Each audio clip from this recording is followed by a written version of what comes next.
Hello and welcome to the air-conditioned splendour of a Bentley Spur in Frankfurt. It's the motor show.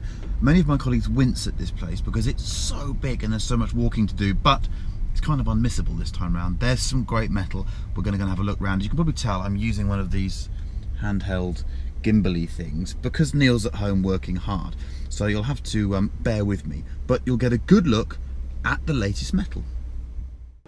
First up, Porsche and its Mission E concept. 600 horsepower, a range of over 300 miles, and starting to make Tesla pap itself. It looks ace in the flesh too. The Turbo Carrera was there too, but it looks little different apart from some styling tweaks, a new wheel and sat-nav gubbins. I wonder how it sounds. The Bentley Bentayga is both huge and brash. The attention to detail is staggering, and the order books are already full for a year. It also has an excellent picnic hamper. Over at VW, I couldn't stop looking at the Golf R Estate. I know it's not that new. Or this. For reasons that I hope you'll understand, I need this setup. It's a Panigale R in the back of a VW Transporter called a Panamericana. This might be the coolest wheeled object ever. I kept a safe distance filming the new Huracan Spider, but the boss was too busy having his nails done to come and punch me. I have to say, it looks ace, but then all Lambos do. I wonder if it understeers. The F-Pace is everything we'd expected from Jaguar. Great proportions, but am I alone in thinking the cabin looks almost too bare? They'll sell every single one they can build. Would you prefer your 488 to have no roof? Well, Ferrari can now oblige and do you one of these Spider versions. But there's only so much static metal I can handle, so here's a drive in the new A45 AMG. 380 horsepower. That's a huge figure. When I was younger, it belonged to the very fastest supercars on the planet. Say it again in your head. 380, that's 20 back from the magic 400. But these days, 380 horsepower belongs to a hatchback.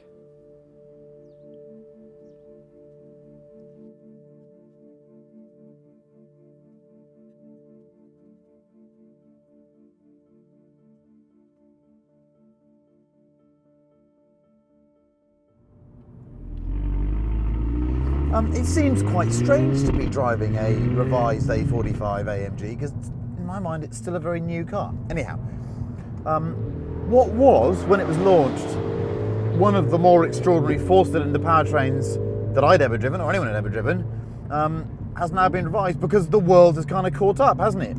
The industry story is that the really clever chap that designed and produced this engine was, soon after it was finished, poached by someone else, and he went, we think, to VW. And there, he did the Golf R engine, which is a stunning four-cylinder powertrain as well. And so, as ever in this industry, stuff moves so quickly. The Golf R came along, and suddenly the A45 wasn't the absolute Mac Daddy. So they've responded. They've responded with, wait for it, more power, hence the 380 horsepower. 380 horsepower? Wow. And they've also changed the gearing because they reckon that the intermediates were a bit long. So they've stacked the gears a little bit closer. So it does feel punchier. I mean, does it feel miles more powerful in isolation? No, it doesn't. I think if you back-to-back them, it would. And the gear ratios in combination with that really make a difference. Let's go and sort of flash it around the Louses ring for a couple of laps to see what it's like, shall we? Okay. Ovals are funny things, aren't they? You sort of have to dip down here, hit the curb on the inside, then roll it round to the outside. I'm now in the raciest of the many engine modes. I think there are 4. And gear shift's as fast as possible. It's really, really fast gear shift. Brakes are good. Good, strong pedal. Braking down. Just got to try and meet that apex. Did I manage that just about? Over these curves. We've got this switchback. It's a Haldex four-wheel drive system. Fundamentally, the car does have understeer. Okay, hate to disappoint you. I'm on a Dunlop Sport Max as well. So it is an understeery thing, but you can neutralise it. Allow me to demonstrate in a second. So, obviously traction, you don't even think about it, you just smash the pedal. I have none of the systems on at the moment, so I'm in 4th gear and I do this.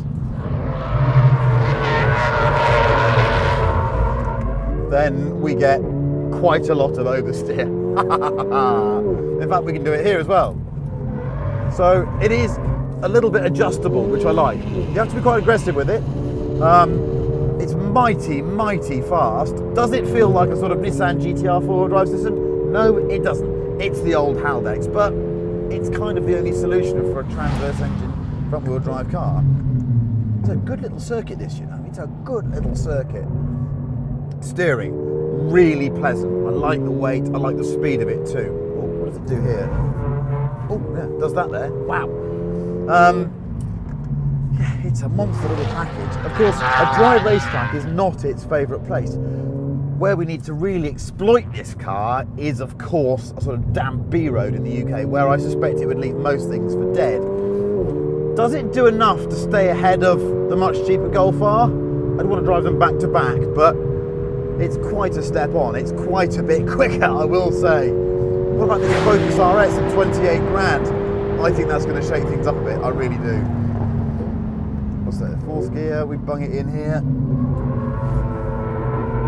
Oh, I do like doing that. And then we're through here. A bit of a bung there.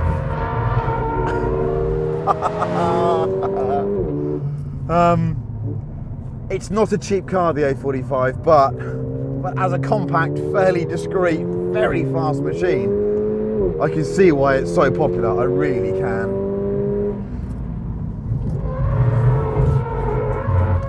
That's just naughty. That's just naughty. That's plain naughty. Now, the one thing that I cannot demonstrate to you here, I'll back off for a second, that is so important about this car, I think, for the UK customer, is there's a button down here, and it's a damper button. At the moment, I'm in the firm dampers, which I feel is a close approximation to the stiffness of the older car. If you press the button, you can soften and slacken the dampers. And then, I've been out on the road earlier, you have a much, much more supple machine. That was, for me, the last car's downfall. It was just so stiff and busy on the road. This is much, much nicer. In fact, as buttons go, this provides one of the bigger differences that I've come across. So a big change there and a good change. Anyhow, wasn't it nice to see something moving and sliding around in amongst all that static stuff at the motor show? A45, it's a bit of an animal. On the road, when it's damp, hard to see how you could find something an awful lot quicker. Compact, immensely fast, secure, and if you've got space, you can throw it around and it'll do all those angle things as well. It's a proper AMG.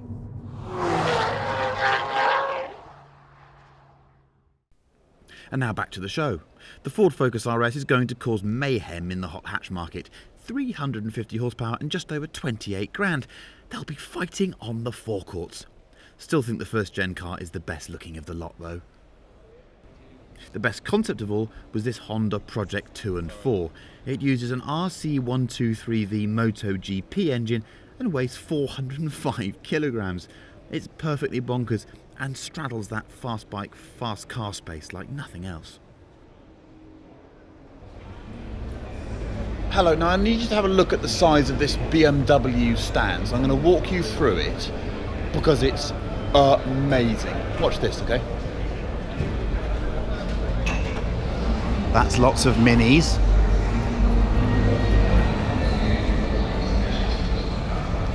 And over here there are lots of Rolls Royces.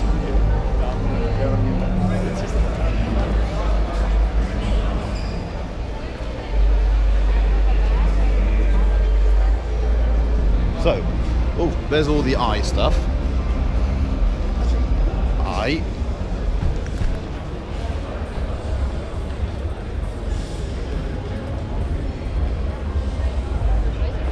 And then, obviously, here's all the good stuff, the M cars. So, M3, white with brown leather, maybe not. M5, M6. Oh, look. There's another whole atrium full of 7 Series. And then back through here is the new GT3 car. It's pretty damn cool itself.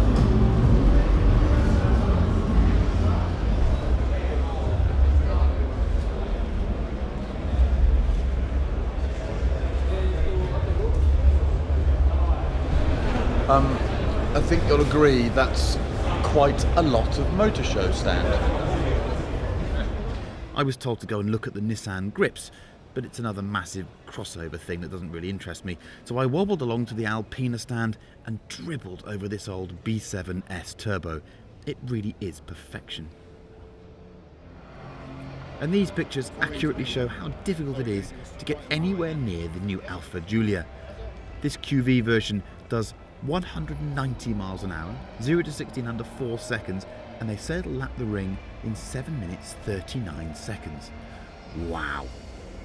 So that was my walk around Frankfurt holding a small camera. Thank you for watching.